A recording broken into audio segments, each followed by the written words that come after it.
I am Harold Godwinson, the last Anglo-Saxon King of England. My story is one of valor, betrayal, and tragedy, all compressed into the fateful year of 1066, a year that would forever alter the destiny of England. I will tell you of my rise to the throne, the trials I faced, and how I met my end on the blood-soaked fields of Hastings. In January 1066, England was grieving the death of King Edward the Confessor. A man of piety and vision, Edward left no heir, plunging the kingdom into uncertainty. As the Earl of Wessex, the most powerful noble in the land, I was chosen by the Witenagemot, the Council of Nobles, to succeed him. It was a decision born of necessity. I had the strength, the experience, and the loyalty of the English people to defend our realm from external threats. On January 6, I was crowned king at Westminster Abbey. That day should have marked a glorious chapter in England's history. Instead, it was the beginning of my doom. You see, the crown of England was coveted by others. Across the Channel, William, Duke of Normandy, claimed Edward had promised him the throne years earlier. Meanwhile, in the north, Harold Godwinson, the King of Norway, sought to revive old Viking claims to England. My ascension sparked a storm that would consume us all. The first test came in September.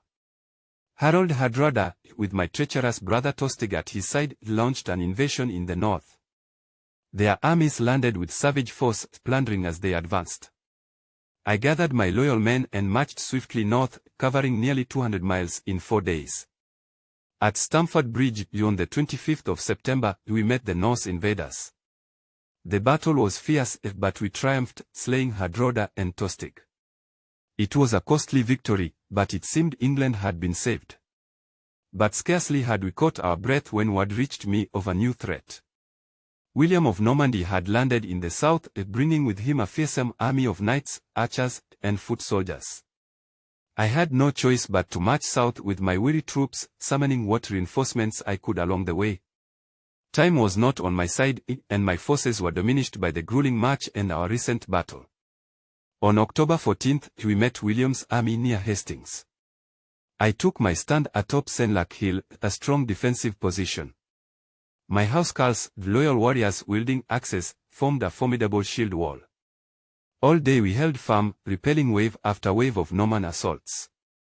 But William was cunning, feigning retreats to lure my men out of position. As the hours wore on, the shield wall began to falter. Then came the fatal blow.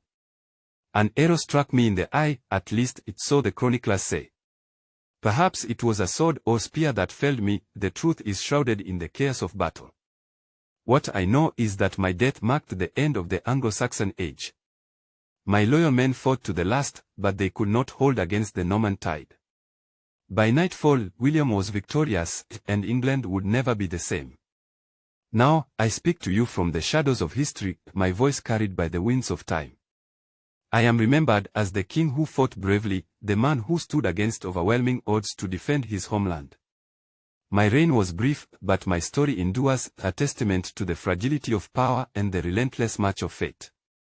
Remember me, not for my defeat, but for my courage.